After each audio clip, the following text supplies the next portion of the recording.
mutekereza. Haleluya. Ese muranezerewe? Muranezerewe? Imana yaduteranije ni hamwe icyubahiro. Hanyuma nitwa Pascal Ahimana, nsengera kuri paruwasi. Tekereza ko hano niho mu rugo umugabo yubatse Yesu azamwibisha. Nkunda kugenda ahantu hatandukanye nkakiri na kizabereza. Ndagira ngo tuganire gato ijambo ry'Imana, hanyuma tuze kwinjira mu gikorwa yatuzanye hano. Umwanya nabwo utarabiranye, twongere twinjire mu gitaramo cy'abaririmbyi. Bafite Bibiliya muzifate dusome ijambo ry'Imana mu gitabo cyo kubara igice cya 14 umurongo wa 8. Igitabo cyo kubara igice cya 14 umurongo wa 8. Ijambo ryiza ryafashije, reka turisome turivugeho umwanya muto. Haravuga ngo ni Uwiteka twishimira, azatujyana muri icyo gihugu akiduhe, ari igihugu cy'amata n'ubuki. Uvuge cyane ngo amen. Amina. Niba akwishimiye, azatujyana muri icyo gihugu kandi akiduhe, ari igihugu cy'amata. Ndagira ngo dukure ijambo ritoya rivuga ngo Imana tugejeje ahangaha izatugeza n'ahandi. Bwana sifiwe.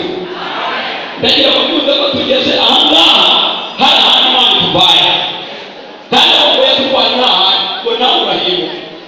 Akaba tugejeje ahangaha, ntabwo yigeze ananirwa, aracyafite imbaraga. Haleluya. Yesaya yahanuye yaba Uwiteka umuremyi w'ijuru n'isi. Icya mbere ntaruha, icya kabiri ntarambirwa, ngo kandi ubwenge bwe ntabwo burondore. Ndashimira Imana ko ari aho yadukuye ari nawe itugejeje, kandi ifite gahunda yo kutujyana n'ahandi.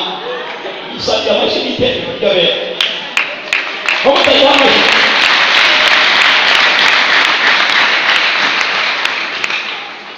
Ikindi gihe Abisirayeli bari bavuye muri Egiputa bajya i Kanani. Nubwo batari bageze i Kanani, ariko kandi hari aho Imana yari ibagejeje. Reka kuko ibintu na bitatu byanejeje. Bava muri Egiputa bajya i Kanani. Urugendo rw'ubutayu ntabwo rwari rworoshye, ariko hari ibintu bigeza kuri bitatu Imana yakoze kugira ngo iboroshye bazabone uko babicaho. Icya mbere, Imana yabateguriye impano yagombaga kuba batungiramo kugeza igihe bazagera i Kanani. Ndashimira Imana ko idashobora gukora ikosa ryo gufata Abisirayeli ibashyire mu butayu idateguye impano izabo batungiramo.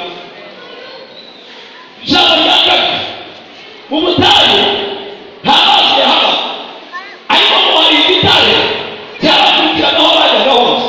Hanyuma amazi yabura, Mose yaje kubita inkoni kikazana amazi. Para yandikira ariko hino igice cya urwandiko rwa mbere igice cya 10 umurongo wa 4. Yaravuze ngo banyweraga ku gitare cyabakurikiraga aho bajyaga hose, ngo kandi icyo gitare cyari Kristo. Ndashimira Imana ko Abisirayeli bafite igitare Mose kubita kikazana amazi mu butayu. Haleluya. Natwe dufite igitare cyitwa Kristo, kandi muri iki gitare hagenda amazi y'ubugingo, hagenda yakura abagenzi kugeza igihe tuzagera i Kanani amahoro. Munyikirize. Haleluya.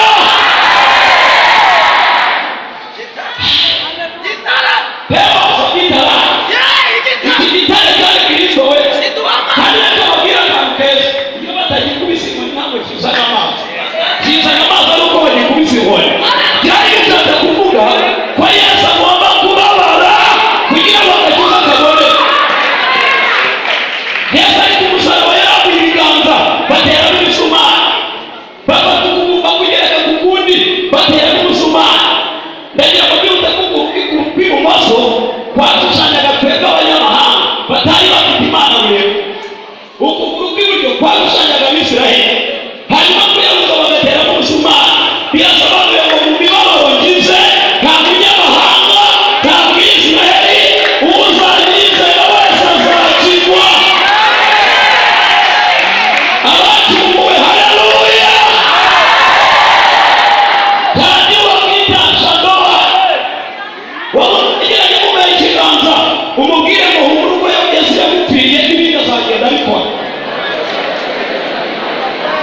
ishimwe kandi tuzagera barabwira bavuga ngo iyo bakuye muri Egiputa izabageza i Kanani arangiza aravuga ngo kandi ifite amaboko nk'ay'imbogo